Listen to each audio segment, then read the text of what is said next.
Amados irmãos, a paz do Senhor Jesus, nesta grande oportunidade, nessa perfeição de Jesus, porque Deus é perfeito em todas as áreas, perfeito em nos fazer perfeito, e continua perfeito mesmo nós sendo imperfeito. É a imperfeição indo direto à perfeição. É como o caso daquela viúva que o seu único filho estava sendo levado ao cemitério. Quer dizer, a morte ia saindo da cidade e a vida vinha chegando na cidade. Aquela mulher chorava muito e ela tinha bastante razão para chorar. Primeiro porque ela era viúva. Quem colocava o sustento dentro da sua casa havia falecido. E a única coisa, o único bem que ela tinha era o seu filho. A morte veio e levou o seu filho. Ela estava chorando e ninguém nunca se aproximou dela para pedir para ela não chorar. O que eu acho interessante, bonito no gesto de Jesus é que ele vê e age. Quer dizer, ele vê, tem compaixão e age com compaixão. Jesus chegou para aquela mulher e disse: não chores, não chores. Já pensou se aquela mulher fosse assim um pouco estressada? Poderia dizer assim para Jesus: mas como? Como eu não devo chorar? Se eu já não tenho mais marido e o único filho que eu tenho está sendo levado ao túmulo? Ela não sabia que era Jesus. Ela poderia muito bem dizer isso, mas ela não disse. Viu? Jesus só fez dizer assim: não chores. Ei, por que você está chorando? Não chores. Nós sabemos que o choro, ele é bom. Ele é bom, irmãos. Sabe por que ele é bom? Porque ele alivia, ele tira, você fica descarregado, se descarrega de todas as emoções ou de tudo aquilo que te levou a chorar. Jesus foi lá onde os homens que iam conduzindo o rapaz para ser sepultado, Jesus tocou lá no esquife, tocou e ele se levantou. Jesus levou o rapaz até a mãe. E este é o Jesus que nós servimos. Perdão, temperamento de goela, você sabe. De garganta, você sabe. Falei goela, né? É o português aqui, viu, irmãos? A gente sempre faz isso. Mas hoje eu quero falar, irmão, sobre a maior tragédia. Muitas tragédias aconteceram, mas essa tragédia aqui é a maior tragédia do mundo. Mas antes de nós falarmos sobre a maior tragédia, certo? Nós vamos fazer uma introdução, fazer aqui um pequeno comentário sobre essa tragédia. Nós podemos até dividir esse vídeo em outros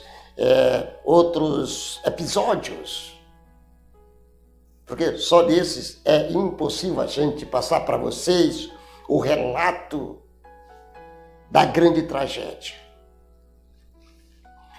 Essa grande tragédia está registrada em Gênesis, capítulo 3, versículo de 1 a 24. Você lê o que aconteceu, o que está escrito lá. Mas antes de entrarmos na exposição desses versículos, nós precisamos pontuar algumas coisas. Vamos pontuar algumas coisas. Primeiro, precisamos definir se o texto é literal ou metafórico. Irmãos, alguns teólogos liberais dizem que Adão, isso aqui eu vou dizer uma coisa dessa, não é para teólogos. Dizem que Adão não existiram e que esse texto é apenas metafórico. Aí surgem as perguntas ou as interrogações. Ora, mas se Adão e Eva não existiram, então por que houve queda? Se não houve queda, então por que o homem... se não houve queda, então o homem não é pecador. Não é verdade? É verdade. Se não teve queda, o homem não é pecador, irmãos. Se o homem não é pecador, então ele não precisa de Salvador. E se não precisa de Salvador, então Cristo veio ao mundo e morreu em vão, irmãos. Você viu aí? Se esse texto não é literal, então as Escrituras dão um falso testemunho. Isso aqui é literal, irmãos. De novo. Então a Escritura dá um falso testemunho da criação. E a Bíblia não tem falso testemunho. Adão parece, na genealogia de Jesus, como uma personagem histórica. Então não é metafórico. Tá, irmãos? Está lá em Lucas 3:38. E Jesus fala sobre casamento e divórcio, mencionado a união de Adão e Eva. Mateus 19, 3-6. O apóstolo Paulo fala de Adão como o homem mediante a qual o pecado entrou no mundo. Então ele era pecador.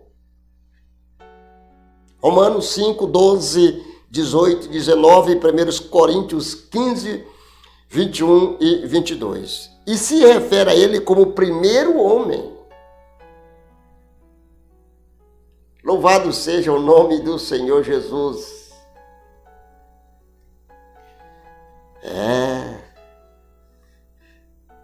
1 Coríntios 15, 45, irmãos, é evidente que não podemos negar a historicidade desse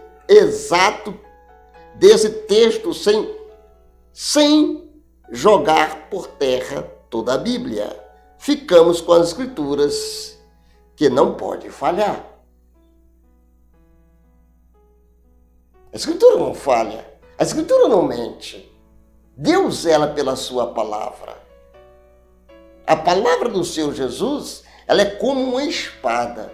Ela corta para lá e para cá. Jesus cumpre a sua palavra. Jesus prometeu para Moisés que ele teria um filho, e teve. Abraão, ele teve um filho. Já no finalzinho do tempo, mas teve.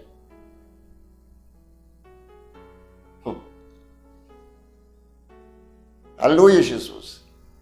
Irmão, sabia que a pessoa fica surdo por duvidar? Foi o caso de Zacarias. Duvidou de Jesus, ele ficou mudo e surdo, irmãos.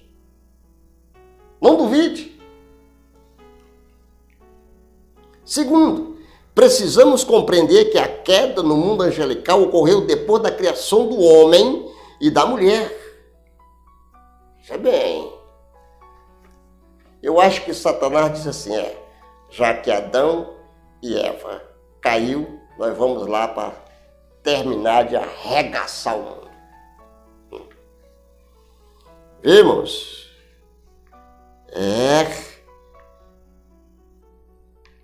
Depois da mulher. Uma vez que Deus avaliou toda a criação, deu nota máxima. 1,31. E não antes do episódio. Quanto tempo durou esta conclusão entre a conclusão da criação de Deus e a queda dos anjos? A palavra de Deus não revela. E se não revela, irmão, é o quê? Mistérios. e mistério pertence a Deus. Não pertence a mim, pertence a Deus. É mistério, irmãos. Tem pessoas que querem entender os mistérios de Deus. Não dá para entender. Procure entender só aquilo que você consegue entender. Terceiro, precisamos entender que o pecado original trouxe um rompimento profundo na relação do homem, uma vez que afetou sua relação com Deus. É tiro profundo, irmãos. Com o próximo, consigo mesmo, com a natureza. O homem é um ser fragmentado, ambíguo e contraditório. Há uma esquizofonia, irmãos, existencial instalada em seu peito. Por isso, ele é arrastado para direções opostas e acaba fazendo o que detesta, deixando de fazer o que deseja. Paulo, quando eu penso fazer o bem, faz muito tempo que eu fiz o mal. Entendemos? Pois é, irmãos. E aí, o profeta Isaías viu o pecado como uma doença. O pecado é uma doença e causa, irmãos, muitas e muitas mais doenças. Você está entendendo, irmãos? Pois é. Está lá em Isaías 1,5, uma doença endêmica,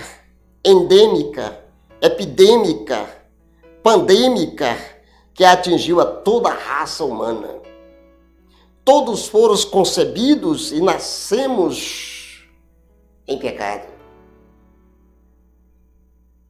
Irmãos, além disso, irmão, pecamos por palavras, obras, omissões, pensamentos. O pecado é a força desagregadora, é uma doença mortal. Por isso, podemos dizer que a queda não foi apenas um pequeno acidente, foi a maior tragédia da história da humanidade. E dessa tragédia decorreram todas as outras tragédias que estão acontecendo, vem lá da primeira tragédia.